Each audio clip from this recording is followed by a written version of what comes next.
बच्चों, आज हम लोग 11th क्लास की फिजिक्स में तरलों के यांत्रिक गुण का लेक्चर नंबर 22 पढ़ने जा रहे हैं। और आज हम लोग पढ़ेंगे किसी द्रव की बूंद के अंदर दाब अधिक क्यों होता है और कितना होता है, दोनों चीज जानना है। तो ये बात और दिमाग में रखनी है कि केवल बूंद के अंदर ही दाब अधिक नहीं होता है, द्रव के अंदर कोई वायु का बुलबुला है उसके अंदर भी दाब अधिक होता है, या साबुन के घोल का बुलबुला है उसके अंदर भी दाब अधिक होता है। तो पहले जब हम लोग समझते हैं कि दाब अधिक क्यों होता है, उसके बाद फिर हम लोग डेरिवेशन करेंगे कि कितना होता है। तो देखिए, इसमें एक चीज ध्यान रखना है, यहाँ बुलबुले दो तरीके के आपको पढ़ने को मिलेंगे। एक है द्रव के अंदर वायु का बुलबुला और एक होता है साबुन के घोल का बुलबुला। तो साबुन घोल बुलबुले से मतलब यह है कि जैसे साबुन या कोई डिटर्जेंट को अगर घोल करके किसी पाइप से अगर उसको डुबा करके फूंक मारते हैं तो ये बैलून जैसे हमको दिखाई पड़ते उड़ते हुए, तो उस घोल की हम बात कर रहे हैं जिसमें ऐसा बुलबुला दिखाई पड़ता है। और एक बुलबुला ऐसा होता है जो द्रव के अंदर वायु का बना होता है। तो द्रव के अंदर वायु का बना हुआ बुलबुला और बूंद के अंदर, दोनों परिस्थितियों में जो दाब अधिक होता है उसका सेम फार्मूला है और सेम डेरिवेशन है। और जो साबुन के घोल का बुलबुला है उसका अलग फार्मूला निकल करके आता है। तो आज हम लोग दोनों को एक साथ सीखेंगे कि अगर कोई बूंद के अंदर कितना दाब है और वायु का जो बुलबुला बना हुआ द्रव के अंदर उसके अंदर कितना दाब है। तो सेम फार्मूले सेम प्रोसेस, इसलिए दोनों को साथ साथ समझने का प्रयास करेंगे। भाषा दोनों के एक साथ लिखवाएंगे, आपको जिसका डेरिवेशन करना है उस तरीके से आप उसकी भाषा लिखेंगे। तो पहले तो हम लोग ये जान लेते हैं कि बूंद या बुलबुले के अंदर प्रेशर ज्यादा क्यों होता है। तो जरा देखो, सामान्य अवस्था में अगर कोई बूंद अगर हम देखते हैं, मान लीजिए हमने एक द्रव की बूंद ली, ठीक है, और द्रव की बूंद अगर लेंगे तो इसके अंदर क्या होगा, सब ये द्रव होगा। अगर द्रव की बूंद है तो ये द्रव की बूंद इस तरीके से होगी, अंदर ये भरा हुआ है द्रव। तो जब सामान्यतः देखते हैं, साम्यावस्था में जरा बात करो, साम्यावस्था यानी इक्विलिब्रियम में आपको क्या लगता है कि जो बाहर जो प्रेशर है, यानी बाहर मतलब एक्सटर्नल प्रेशर और इसके अंदर जो प्रेशर है इंटरनल प्रेशर, ये क्या दोनों इक्वल होंगे। तो अगर साम्यावस्था में यानी बूंद बढ़ रही न घट रही, इसका मतलब है, तो हम तो जनरली ये कहेंगे कि दोनों प्रेशर इक्वल है, इस कारण से एक बूंद साम्यावस्था में है। पर ऐसा होता नहीं है। उसका रीजन क्या है कि हम लोग ये समझ रहे हैं केवल यहाँ पर प्रेशर वायु का पड़ रहा है अंदर की ओर। ये किसका प्रेशर है, वायु का, जो बाहर वायुमंडल में जो वायु है उसका प्रेशर है। और इसके अंदर जो द्रव भरा हुआ है बूंद के अंदर, द्रव का प्रेशर किधर डाल रहा है, बाहर की तरफ, ये द्रव का प्रेशर हो गया, ठीक है ना। ये प्रेशर किसका है, द्रव का, लिक्विड का प्रेशर है। ये जो प्रेशर है वायु का है। और साथ में एक प्रेशर हम लोग भूल गए, वो प्रेशर कौन सा होता है, हम जानते हैं पृष्ठ तनाव होता है। पृष्ठ तनाव की विशेषता क्या होती है, पृष्ठ तनाव का, द्रव का जो मुक्त पृष्ठ है यानी पृष्ठ है द्रव का, वो सिकुड़ने का प्रयास करता है। तो सिकुड़ेगा तो इसका मतलब जो इसका द्रव का जो या बूंद का जो पृष्ठ है वो अंदर तरफ सिकुड़ने का प्रयास करेगा, छोटा होगा मतलब अंदर तरफ सिकुड़ेगा, ये तो होगा। तो देखो, ये जो बाहर का जो प्रेशर है, बाहर का प्रेशर और ये सिकुड़ने वाला जो पृष्ठ तनाव का प्रेशर, ये दोनों बूंद को सिकुड़ने का प्रयास कर रहे हैं। बात समझ में आ रहा है। मतलब जो बाहर का जो एक्सटर्नल प्रेशर है, यानी जो बाहर का जो प्रेशर है वायु का प्रेशर कह सकते हैं, ठीक है ना। तो ये प्रेशर इस बूंद को सिकुड़ने का प्रयास कर रहा है, और जो पृष्ठ तनाव वो भी सिकुड़ने का प्रयास कर रहा है। और ये जो द्रव का जो प्रेशर है वो उसको बैलेंस किए हुए है। इसका मतलब दो को अकेले साधे हुए द्रव का अंदर वाला जो प्रेशर है, द्रव का जो प्रेशर है वो दो को संभाला हुआ। इसका मतलब कह सकते हैं कि जो बूंद के अंदर जो इंटरनल प्रेशर है वो ज्यादा होता है एक्सटर्नल प्रेशर से। कितना ज्यादा होता है, internal pressure minus external pressure equal to होता है 2T/R। ये किस केस में होता है, बूंद या वायु का बुलबुला हो द्रव के अंदर, उसके लिए ये फार्मूला होता है। अगर ये अगर साबुन के घोल का बुलबुला होता तो यहाँ 40/R होता, उसकी बात हम लोग बाद में करेंगे। तो ये बात समझ में आ गई कि बूंद के अंदर या बुलबुले के अंदर प्रेशर अधिक क्यों होता है। तो मतलब यह है कि उसमें पृष्ठ तनाव के कारण वो प्रेशर अधिक होता है बूंद के अंदर। क्योंकि पृष्ठ तनाव और बाहर का प्रेशर दोनों को बैलेंस करता है अंदर का प्रेशर, ताकि बूंद साम्य अवस्था में बनी रहे। इसका हम कह सकते हैं बाहर वाला जो प्रेशर है वो अंदर वाले प्रेशर से कम होता है, या उल्टी भाषा में कह सकते हैं कि अंदर वाला जो प्रेशर होता है बाहर वाले प्रेशर से अधिक होता है। तो जितना अधिक होता है उसी क्या कहते हैं हम लोग, दाब अधिक यानी एक्सेस प्रेशर। दोनों जो टॉपिक हमने एक साथ लिखे अथवा लगा करके, आपको समझना है कि बूंद हेडिंग क्या लगानी है, द्रव के बूंद के अंदर दाब अधिक यानी excess pressure inside a liquid drop. अथवा अगर ये आता है एग्जाम में कि द्रव में बने वायु बुलबुले के अंदर दाब अधिक यानी excess pressure inside air bubble in a liquid, तो अगर ऐसा अगर है तो दोनों का सेम डेरिवेशन करेंगे। भाषा में थोड़ा अंतर ये करेंगे, जहां बूंद है वहां पर हम वायु का बुलबुला लिखेंगे, और जहां हम डेरिवेशन अगर बुलबुले का कर रहे हैं तो ये भाषा, अगर बूंद कर रहे हैं तो बूंद की जगह बूंद ही रहेगा। तो इतना आप चेंज करते जाएंगे तो दोनों एक साथ तैयार हो जाएंगे एग्जाम में। तो इसके लिए आपको देखो हम एक दोनों को एक साथ चित्र बनाकर समझाएंगे। पहले जरा बूंद को हम लोग देखते हैं, तो मान लेते हैं जब एग्जाम लिखेंगे तो कौन से लिखना है ये। अभी ये बात समझ में आ गई, बूंद या बुलबुले के अंदर प्रेशर अधिक होता है, कितना अधिक होता है इसका डेरिवेशन करना है। तो इसके लिए मान लेंगे कि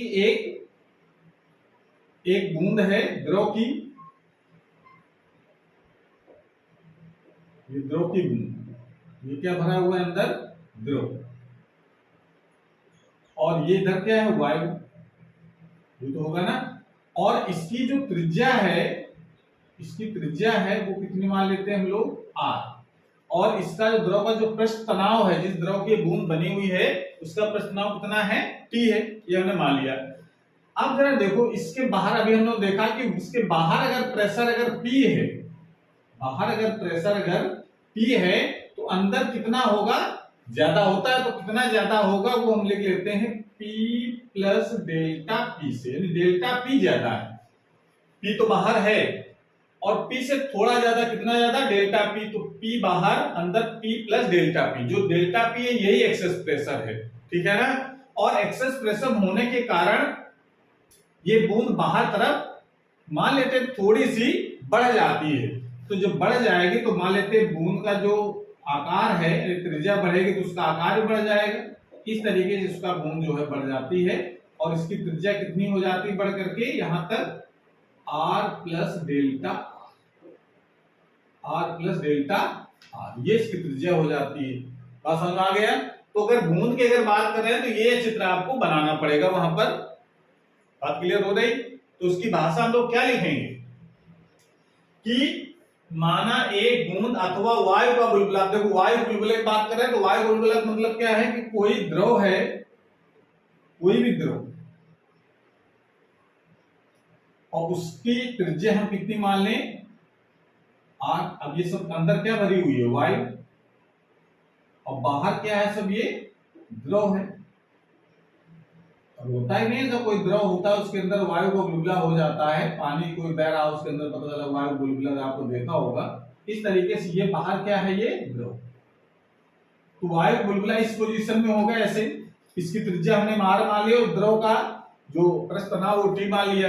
अब इसके अंदर अगर प्रेशर, अगर बाहर अगर प्रेशर p है तो अंदर कितना होगा, अंदर कितना हो जाएगा, p प्लस डेल्टा p। अंदर प्रेशर ज्यादा होता है, बुलबुला वायु का हो चाहे द्रव की बूंद हो।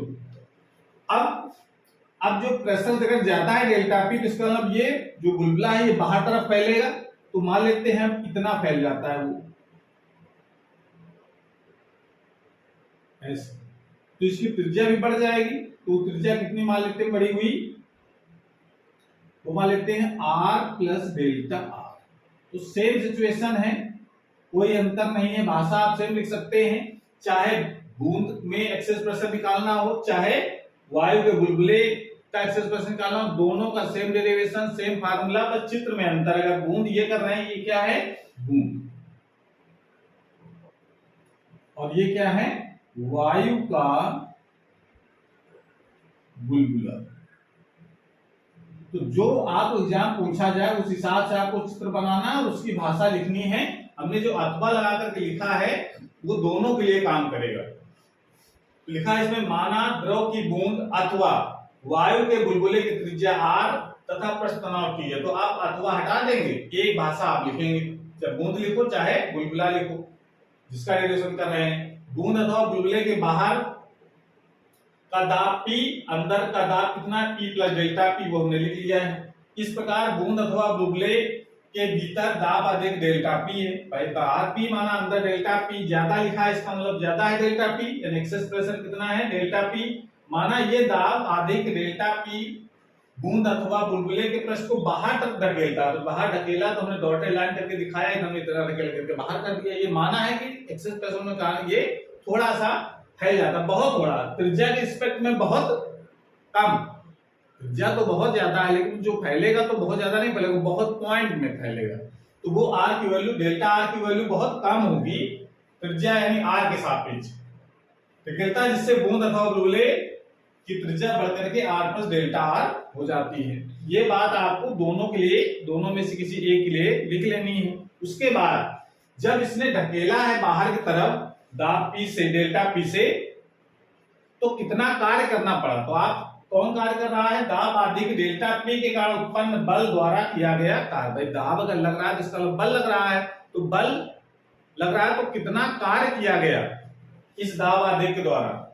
तो किया गया कार्य कितना लिखा जाएगा, W बराबर, सूत्र हमको पता है, कार्य बराबर क्या होता है, बल गुणित विस्थापन, ये लिख सकते हैं। या फिर इसको हम लोग बल को F से, क्योंकि उत्पन्न जो दाब अधिक का उत्पन्न बल कितना है, F है, और कितना ढकेला उसने, डेल्टा R। अब क्योंकि दाब अधिक हमको पता है कि फार्मूला होता है जब इसके कारण दाब बल आया है, दाब के कारण दाब कितना है, डेल्टा P, तो बल कितना हो जाएगा, वो हो जाएगा डेल्टा P इंटू A। दाब बराबर होता है बल बटे क्षेत्रफल, तो बल बराबर हो जाएगा, यहां लिख सकते हैं, बराबर होता है बल बटे क्षेत्रफल। तो क्योंकि दाब यहां कितना लग रहा है, डेल्टा P, तो delta P equal to F upon A हो जाएगा। तो F अपॉन A, यहां से F की वैल्यू निकालेंगे तो डेल्टा P इंटू A, तो डेल्टा P इंटू A तो बल हो गया, और इंटू विस्थापन कितना हो रहा है, डेल्टा R। या इसको W इक्वल टू लिख सकते हैं हम लोग, डेल्टा P और A कितना, एरिया कितना, किस एरिया में बल लग रहा है, चाहे हम बूंद की बात करें चाहे बुलबुले की बात करें, तो एरिया कितना है, शुरू में जब दाब लगना शुरू हुआ कितना पूरा एरिया है। तो एरिया कैसे निकालेंगे, गोले का क्षेत्रफल का सूत्र लगाएंगे, तो 4 पाई आर स्क्वायर, इतना एरिया है इंटू डेल्टा आर। इतना कार्य किया गया, इसको इक्वेशन नंबर डालेंगे फर्स्ट। बात क्लियर हो गई। इसका मतलब इतना कार्य करना पड़ेगा उसको ढकेलने में, उस बूंद के पृष्ठ को बाहर की तरफ। चलो नोट कर लीजिए पहले, उसके बाद फिर हम लोग आगे बात करते हैं।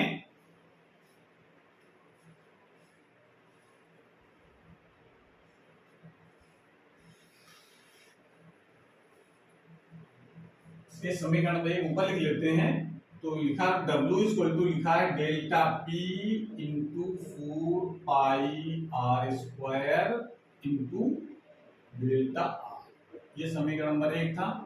अब देखो, जब इसने इस दाब ने इस पृष्ठ का क्षेत्रफल बढ़ा दिया, तो इसका मतलब इस पृष्ठ की ऊर्जा भी बढ़ जाएगी। ये हमको पता है कि जो पृष्ठ ऊर्जा होती है वो क्षेत्रफल में बढ़ती है। क्षेत्रफल अगर बढ़ा तो पृष्ठ ऊर्जा भी बढ़ेगी, क्षेत्रफल घटा तो पृष्ठ ऊर्जा भी घटेगी। तो इसका मतलब एरिया पहले से बड़ा हो गया, पहले बूंद इतनी बड़ी थी या बुलबुला इतना बड़ा था, इसको हमने जब प्रेशर लगा इसका अंदर से तो क्या हो गया, ये बूंद इतनी बड़ी हो गई, तो इसका मतलब बड़ी बूंद हो गई, तो इसका मतलब इसका एरिया भी बढ़ गया। तो बूंद अगर लिख रहे हैं तो बूंद आप लिखिए, अगर बुलबुला लिख रहे हैं तो बुलबुला लिखिए, तो बूंद अथवा बुलबुले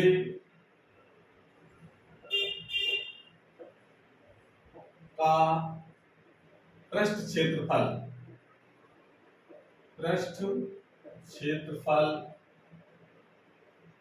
क्षेत्रफल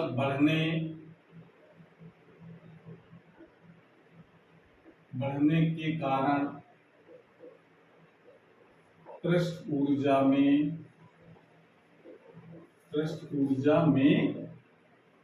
वृद्धि, सरफेस एनर्जी है वो बढ़ जाएगी। तो पृष्ठ ऊर्जा वृद्धि कितनी हो जाएगी, डेल्टा यू बराबर, सूत्र हम लोगों ने पढ़ रखा है पृष्ठ ऊर्जा का, वो होता है टी डेल्टा ए। टी जहां पर क्या है, पृष्ठ तनाव, और डेल्टा क्या है, कितना क्षेत्रफल बढ़ा। तो क्षेत्रफल जितना बढ़ेगा पृष्ठ ऊर्जा उतनी ही ज्यादा बढ़ जाएगी।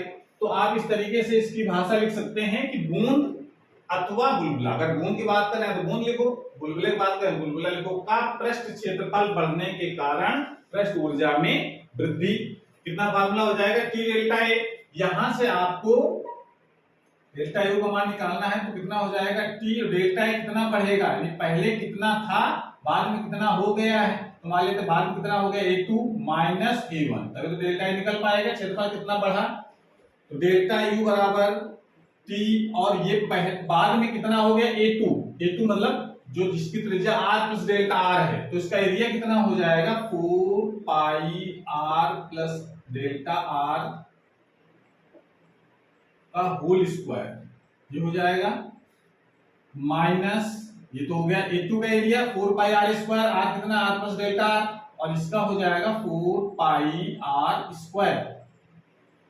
इसको जरा एक्सपेंड करो इस वाले ब्रैकेट को, तो डेल्टा u इक्वल टू हो जाएगा t, यहां हो जाएगा 4 पाई, और इसका स्क्वायर करो तो r स्क्वायर यहां आएगा, plus 4 pi delta r square हो जाएगा, और प्लस 8 पाई 2ab होता है ना, 2ab मतलब 2 4 दूनी 8 पाई r और इंटू डेल्टा, और माइनस 4 पाई r स्क्वायर, ये तो पहले से है, तो 4 पाई r square 4 pi square cancel हो गया, तो डेल्टा u इक्वल टू क्या हो जाएगा, t, और ब्रैकेट में आ रहा है 4 pi delta r square plus 8 पाई r इंटू डेल्टा r। अब यहां पर कह सकते हैं क्योंकि डेल्टा r बहुत छोटा है, बहुत कम है वैल्यू, इसलिए इसके स्क्वायर वाले टर्म को बहुत छोटा स्क्वायर करेंगे तो और छोटा हो जाएगा, तो डेल्टा इतना छोटा स्क्वायर करने से इसकी मान कितना हो जाता है, 0। ये वैल्यू जरा यहां रख देंगे तो पृष्ठ ऊर्जा वृद्धि कितनी आ जाएगी, t, और r डेल्टा r 0 नहीं होगा, डेल्टा r स्क्वायर टर्म 0 हो जाएगा, तो क्या बचेगा, 8 पाई r इंटू डेल्टा। ये डालें क्वेश्चन नंबर सेकंड। तो जितना कार्य करना पड़ा, इतनी पृष्ठ ऊर्जा वृद्धि हुई, तो पृष्ठ ऊर्जा वृद्धि किसके कारण हुई, कार्य करने के कारण, इसका मतलब दोनों इक्वल होंगे। लिख सकते हैं क्योंकि पृष्ठ ऊर्जा में वृद्धि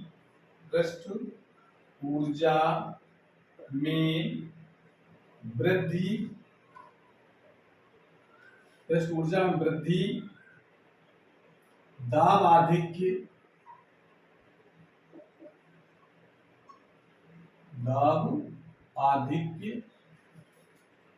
के कारण किए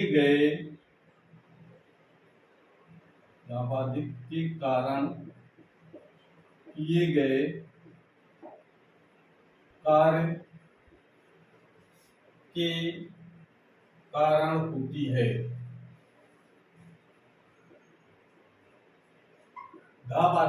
पृष्ठ ऊर्जा वृद्धि दाब आधिक्य द्वारा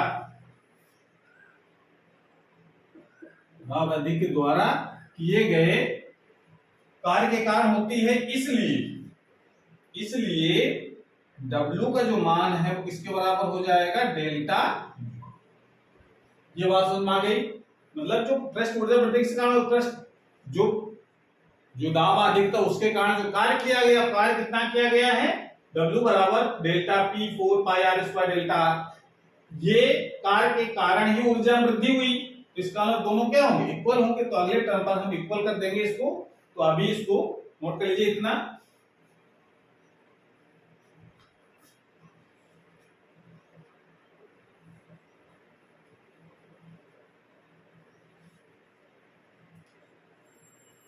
तो इसको इक्वल कर देंगे, तो क्या समीकरण नंबर 4 से W पर कितनी तरह से नोट कर लें, पहले डेल्टा P इंटू 4 पाई r स्क्वायर इंटू डेल्टा, ये तो W हो गया, इक्वल टू ये मान है T, और यहाँ पर है 8 पाई r इंटू डेल्टा r। ये तो है इक्वल जब कर देंगे तो ये इक्वेशन अब यहां से लिखना स्टार्ट करेंगे इसको। ये w का मान लगाया, डेल्टा u का मान लगाया, समीकरण नंबर 1 और 2 से।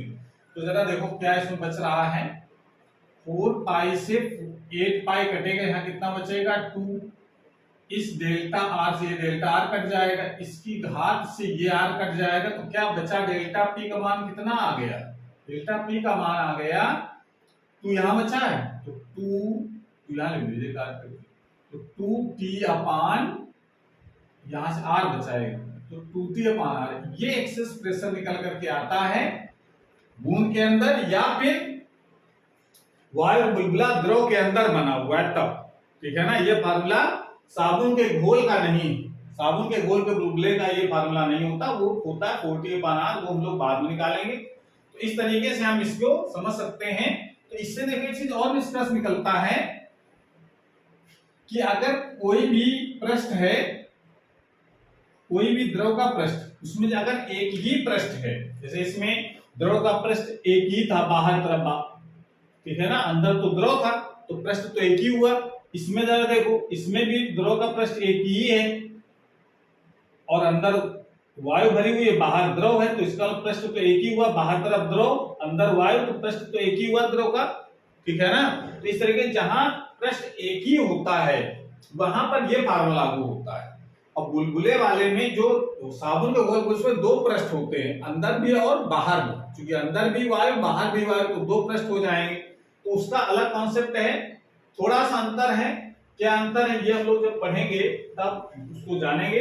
अभी इसको समझना है कि इसका मतलब ये पता चल रहा है कि अगर कोई भी अवतल या उत्तल पृष्ठ की जब बात करते हैं हम लोग, जैसे हम लोगों ने देखा कि कोई नली है, हम लोगों ने देखा कि जब किसी नली के अंदर द्रव भरा होता है तो उसका पृष्ठ या तो अवतल होता है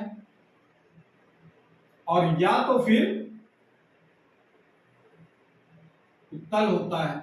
वही पॉसिबिलिटीज होती है, नहीं है ऐसे। ये द्रव अगर भरा हुआ है किसी कांच की नली में, ये हम लोग पढ़ चुके पूरा डिटेल में कि कांच की नली में द्रव के पृष्ठ की आकृति कैसी होती है, या तो समतल होता है, वो पॉसिबिलिटीज हैं, 3 पॉसिबिलिटीज हैं, या तो समतल या उत्तल या अवतल। तो अगर ये अवतल पृष्ठ है यानी धंसा हुआ है ऊपर से, तो ऊपर का अगर प्रेशर P है तो अंदर जो है प्रेशर कितना होगा, नीचे वाला जो प्रेशर होगा वो थोड़ा सा कम हो, कितना होगा P minus 2T upon R के बराबर। ये चीज आपको ध्यान रखनी है। और अगर उत्तल है तो ऊपर का जो प्रेशर है वो नीचे वाले प्रेशर से कम होता है, यानी तब होता है P plus delta P plus 2T upon R। मतलब ये समझो कि अगर कहीं कोई भी पृष्ठ इस तरीके का है, नहीं ऐसा, ऐसे देखो तो इसका मतलब धंसा हुआ भाग है, यानी वहां का प्रेशर ज्यादा होगा। तो कह सकते हैं, दूसरी भाषा में कह सकते हैं कि जो प्रेशर ऑफ अवतल पृष्ठ